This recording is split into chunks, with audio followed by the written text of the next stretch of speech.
የኛ ምላስ ጦር ነው፣ ሚሳኤል ነው፣ ቦምብ ነው፣ ክላሽ ነው፣ ላውንቸር ነው፣ መሳሪያውን ሁሉ የሚተካ ነው። መጽሐፍ ቅዱስ ግዙ ደናግል ያለውን መጽሐፍ ቅዱሱ ቆነጃጅት ብሏቸዋል። በመጽሐፍ ቅዱስ ቋንቋ ቆንጆ ማለት ከመልክ ጋር አይገናኝም። ሙሽራ ይዘገያል ታውቃላችሁ። የከተማ ሰዎች እኮ ታውቁታላችሁ። 7 ሰዓት ተጠርተን 11 ሰዓት መጣ 10 ሰዓት አንድ ጊዜ እኔ 7 ሰዓት ተብለን ተጠርተን 10 ሰዓት ከ25 መጣ ሙሽራ። እግዚአብሔርን መውደድ እንደ ፈትል ብንወስደው ሰውን መውደድ ደግሞ እንደ ጋዙ እንደ ዘይቱን እንወስደው እንችላለን። እግዚአብሔር ትቶናል፣ እግዚአብሔር ረስቶናል፣ እግዚአብሔር ዘንግቶናል፣ እግዚአብሔር ችላ ብሎናል የሚሉ ሰዎች አሉ። እግዚአብሔር እንኳን እኛን ትንኝን አይዘነጋም። እናንተ ከተሜዎቹ ናፕ የምትሏት ቢጤ ነች፣ የእንቅልፍ መክሰስ አይነት ትንሽዬ ነገር ማለት ነው።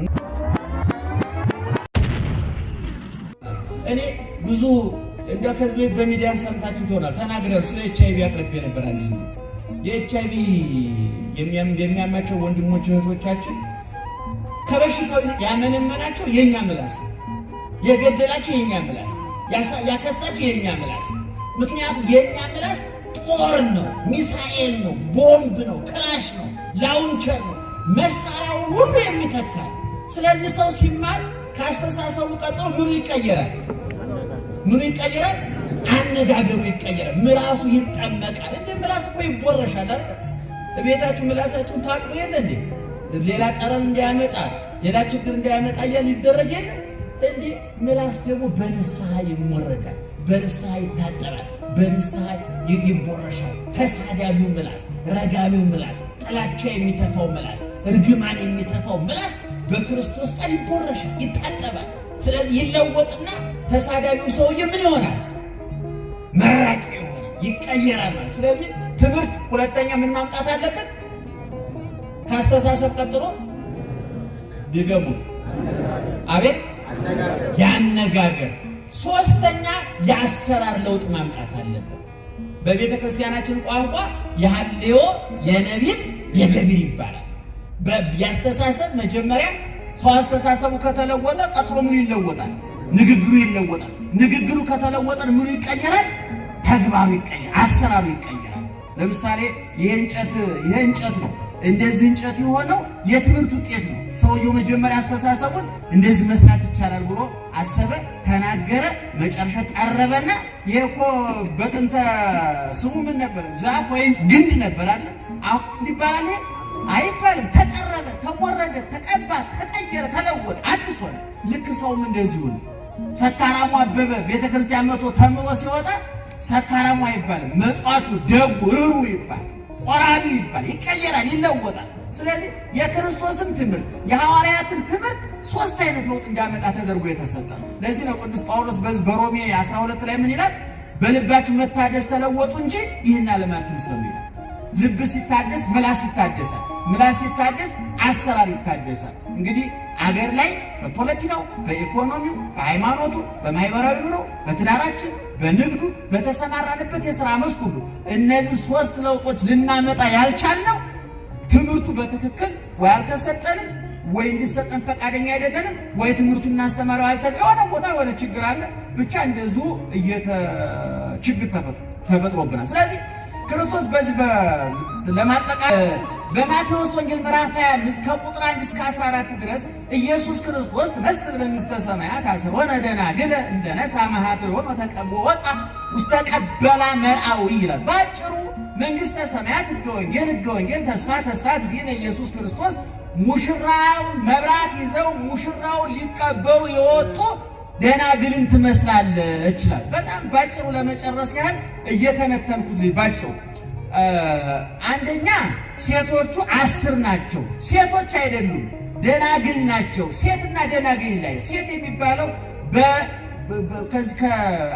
ያገባች ሴት ናት። ሴት የምትባለው አሁን በመጽሐፍ ቅዱስ ቋንቋ ልጃገረድ ወይም ደናግል ወይም ደግሞ ቆነጃጅት ይላል መጽሐፍ ቅዱስ። ግዙ ደናግል ያለውን መጽሐፍ ቅዱሱ ቆነጃጅት ብሏቸዋል። በመጽሐፍ ቅዱስ ቋንቋ ቆንጆ ማለት ከመልክ ጋር አይገናኝም። የኛ ሰው ቆንጆ መኪናውን ቆንጆ ይላል፣ ቤቱን ቆንጆ ይላል፣ ውሃውን ቆንጆ ይላል። ግን ቆንጆ የሚባለው ለሴት ብቻ ነው። ለዛው ለሴት ሳይሆን ለድንግል ሴት ነው ቆንጆ የሚያገለግለው።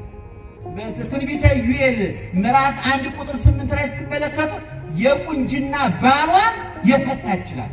ምን ማለት ነው? የቁንጅና ባሏን ማለት የድንግልና ባሏን ማለት ነው። በመጽሐፍ ቅዱስ ላይ ቆነጃጅት የሚል ስታገኙ ከጥርስ ከአፍንጫ ወይም ከቁመት ጋር የሚያገናኘው ነገር ከክብረ ንጽህና ከድንግልና ጋር ነው የሚገናኘው።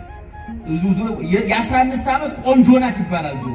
የ15 ዓመት ቆንጆ ናት ማለት ምንድናት ማለት ነው? ድንግል ናት ማለት ነው። መልኳን አያመለክትም። አሁን ቋንቋው እየሞተ ጎበዝም እንደዛው ነበር በጥንት ጊዜ።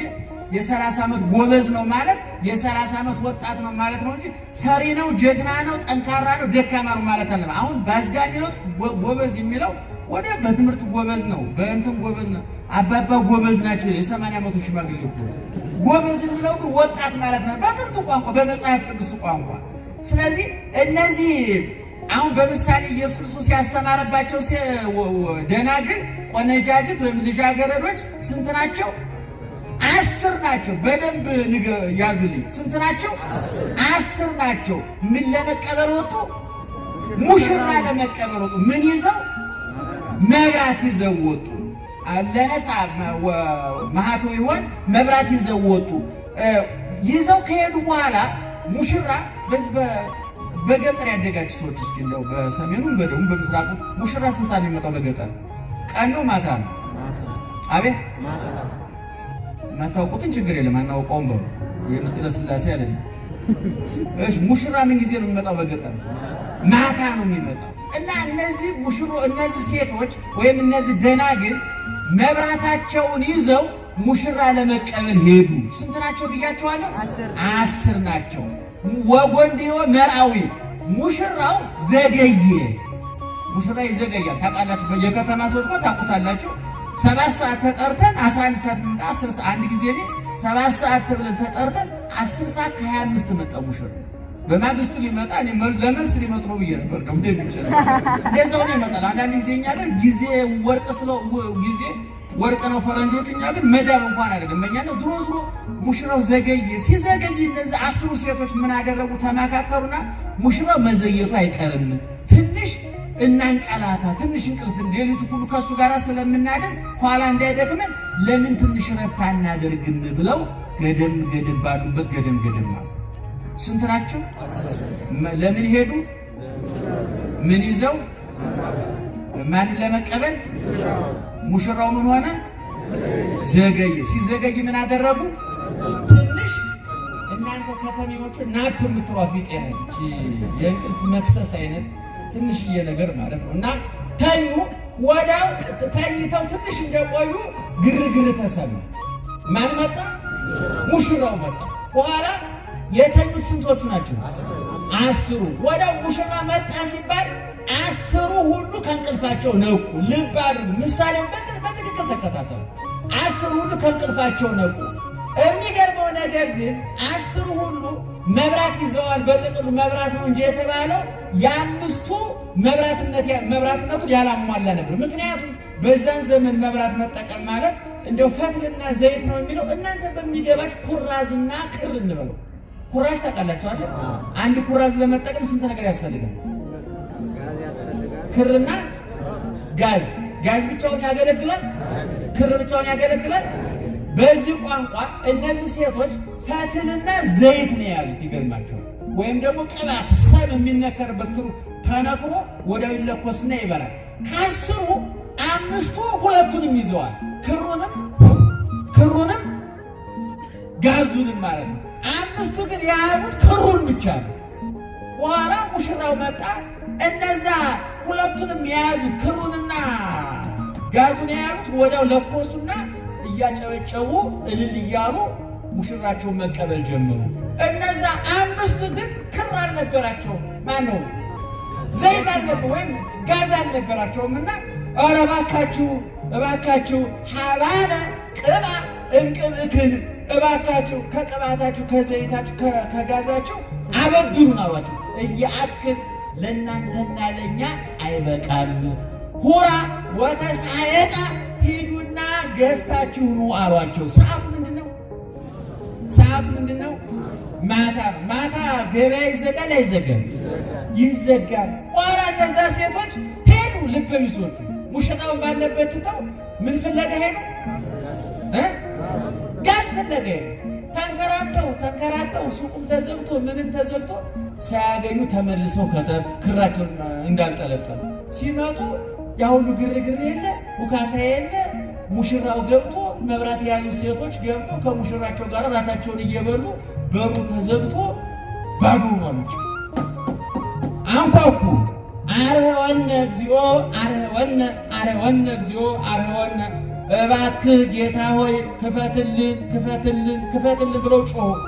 አማን ብለክን እያምረክን እስመ ስእንክን ተጊሃ፣ ከኔ ጋራ ለጥቂት ሰዓት መትጋት ተስኗችኋልና አላውቃችሁም አላቸው። ወተዓጽወት፣ በር ተዘጋ፣ እናንተም እንዲሁ የሚመጣበትን ሰዓት አታውቁምና ተዘጋጅታችሁ ጠብቁ ይላል። እዛ የማን ወንጌል ብያችኋለሁ? ምዕራፍ 5 ከቁጥር 1 እስከ 14 ቤታችሁ ገብታችሁ ብታነቡ በጣም ደስ ይላል። ምሳሌውን ልተርጉምና ልጨርስ። ሴቶቹ ስንት ናቸው? 10። ምን ሊያደርጉ ወጡ? ምን ይዘው ነበር? አቤት መብራት። ሙሽራው ምን ሆነ? ሲዘገይ ምን ሆኑ? አቤት ተኙ። ወዲያው ተኝተው ትንሽ እንዳንቀላፉ ማን መጣ? ግርግር ሰምተው ምን ሆኑ? ተነሱ። ሲነሱ 10 ሁሉ ተነስተዋል? አልተነሱም? የተኙ ስንት ናቸው? የተነሱት በጣም ጥሩ። የአምስቱ እና የሁለቱ ልዩነት ምንድን ነው? የአምስቱ እና የአምስቱ ልባሞቹ አስተዋዮቹ ስንት ነገር አሟልተዋል? 2 ነገር። ሰነፎቹስ 1 ነገር። ሰነፎቹ ምን አደረጉ? ዘይት ሊገዙ ሄዱ። ገዝታ ዙረው ተንከራተው አጥተው ሲመለሱ ለምን አጡ? መሽቶ ስለነበረ። ተንከራተው አጥተው ሲመለሱ ሙሽራው ጠበቃቸው በር ላይ። የት ሄደ? ገባ። ከሙሽራው ጋር እነማን ገቡ? መብራት ያዙ። በኋላ ምን አደረጉ? አንኳኩ። ምን አላቸው? አላውቃችሁም አላቸው። 10 ደናግል የተባልነው እዚህ ውስጥ ያለነው በዓለም ላይ ያሉት ክርስቲያኖች ናቸው። 2 ነገሮች ፈትል የተባለው የትምህርታችን ርዕስ ምንድን ነው?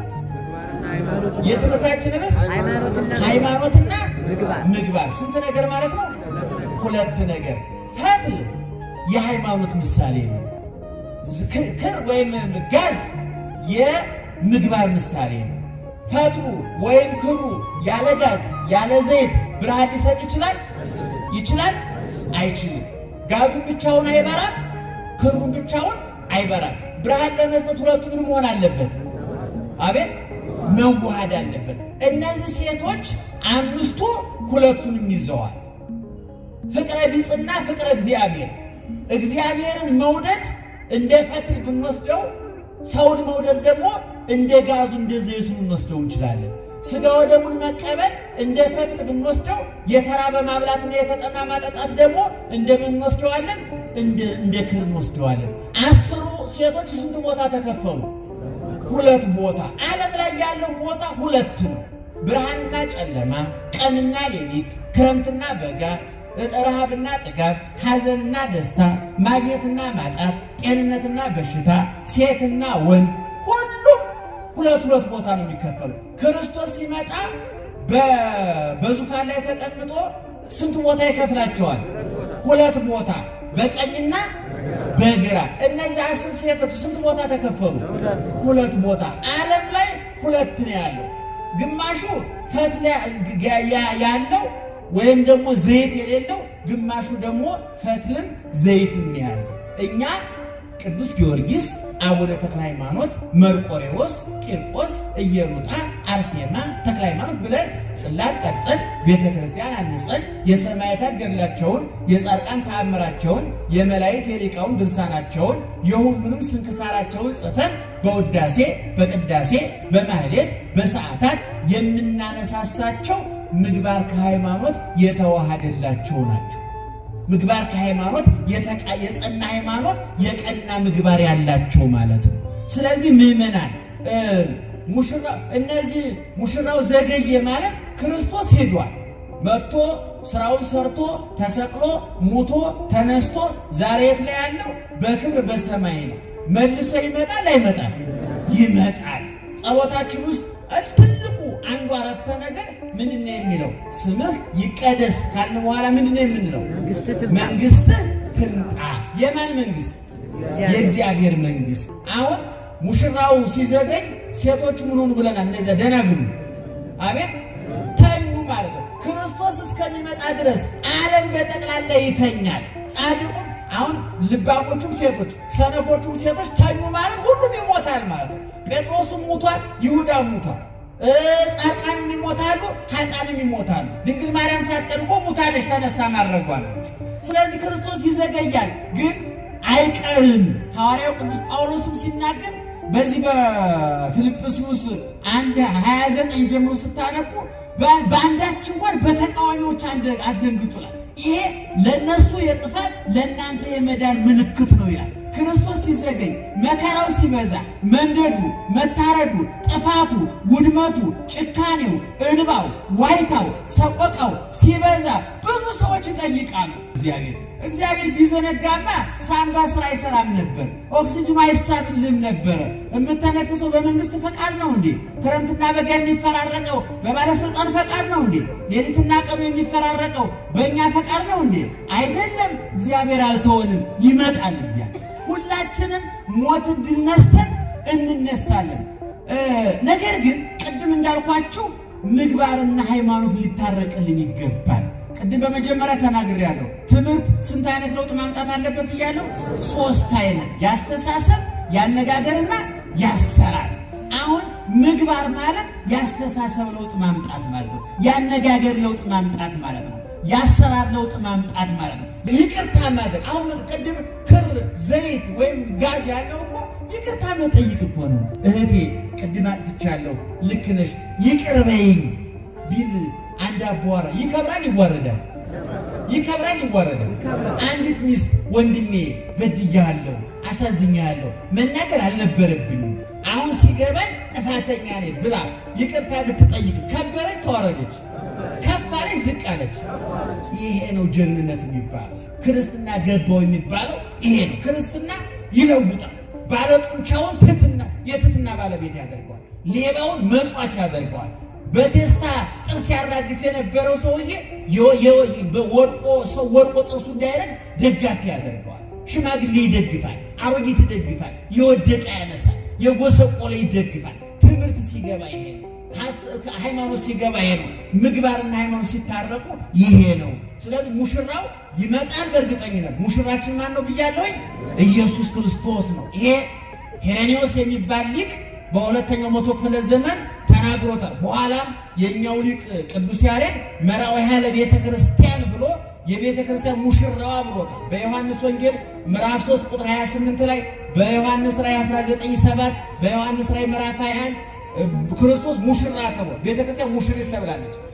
በነቢያትም ትምህርት ውስጥ በነ ኤርምያስ፣ በነ ኢሳይያስ፣ በነ ሆሴዕ ትምህርት እግዚአብሔር በባል በሙሽራ ቤተ እስራኤል በሙሽሪት በሚስት ተመስለዋል። እና እንግዲህ ክርስቶስ ይመጣል። ነገር ግን እስኪመጣ ድረስ የሚፈጠሩ ማጥያዎች አሉ፣ ማዘጋጃዎች አሉ፣ ለክብር የሚያበቁ አሉ። እንደ እግዚአብሔር የዘገየው እኛ ዋጋ እንድናገኝለት ነው። ምናልባት አንድ ትምህርት ቤት ፈተናውን ቢያራዝመው ዛሬ ሊሰጥ የነበረውን ፈተና ለዛሬ ሳምንት ቢያደርገው ተማሪው ተጨማሪ ምን ያገኛል? የማጥኛ ጊዜ ያገኛል አይደል? ስለዚህ እናቶች፣ አባቶች ምግባር ከሃይማኖት ይታረቅልን፣ ያግባባን፣ ያደማምጠን።